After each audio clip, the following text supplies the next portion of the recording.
Hello students, let us understand a quick concept which is regarding your general principle or rules of allotment of shares. इसके पहले हमने procedure complete कर लिया है, provisions भी आप देख सकते हैं, मेरे सेपरेट वीडियोस उसके अवेलेबल है.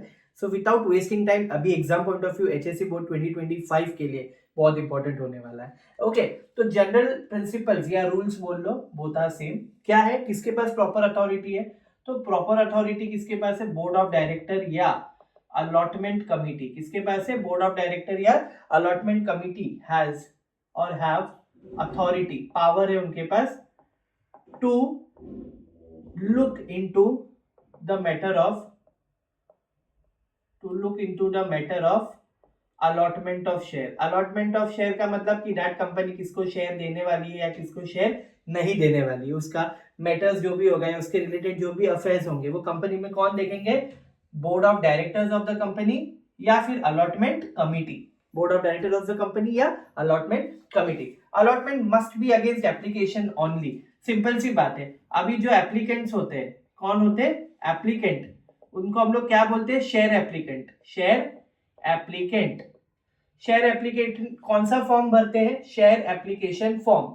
ठीक है, जो एप्लीकेंट शेयर एप्लीकेशन फॉर्म भरते हैं, ओके, उसके अगेंस्ट ही क्या देगी कंपनी? उसके अगेंस्ट ही कंपनी क्या देगी? शेयर्स देगी. ऑब्वियसली बात है, जो लोगों ने शेयर के लिए डिमांड की, कंपनी उन्हीं लोगों को शेयर देगी, ना कि वो पर्सन को जो लोगों ने शेयर के लिए अप्लाई नहीं किया है. You have to fill a share application form in return. You have to fill share application form in return और कंपनी उसके अगेंस्ट देना है नहीं देना है वो डिसाइड करेगी. Okay, reasonable time. रीजनेबल क्या टाइम होता है? रीजनेबल टाइम विंडो जो होता है ना, reasonable time window is within कितने दिन में? Within 60 days.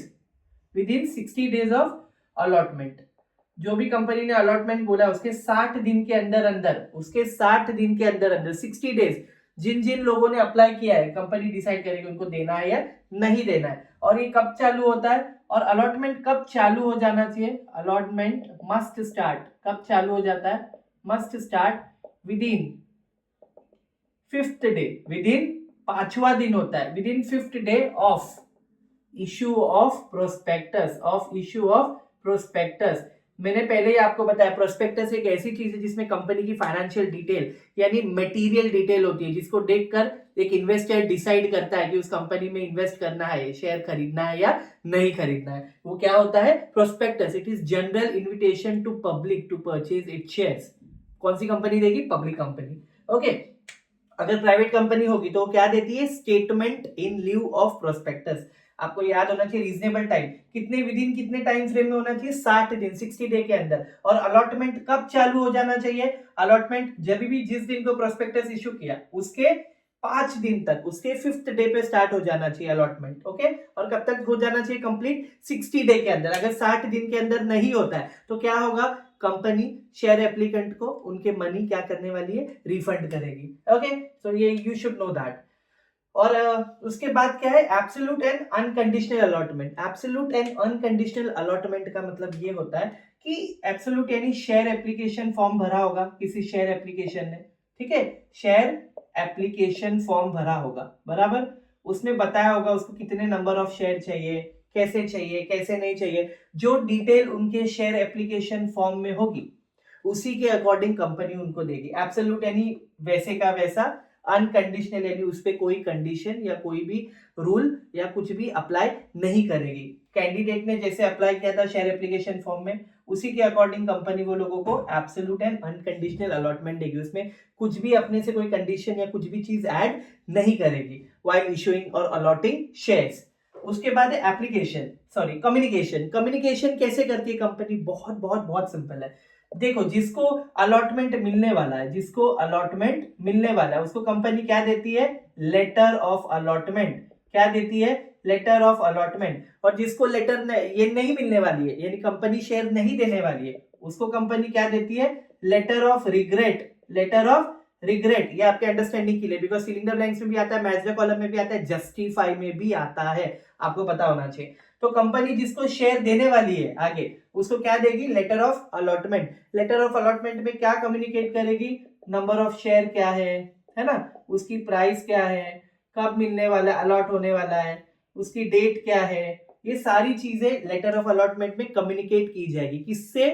कंपनी किसको कम्युनिकेट करेगी ये चीज, जिस पर्सन को, यानी जिस शेयर एप्लीकेंट को क्या मिलने वाला है, शेयर, और आगे जाके वो क्या बनेगा उस कंपनी का share holder. Very good.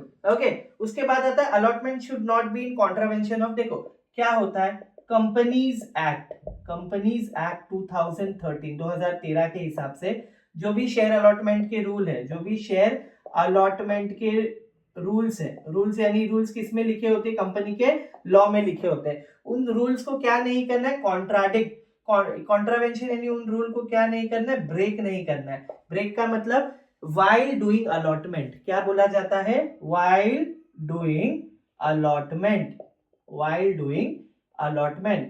Company should not break, company should not break any law of companies act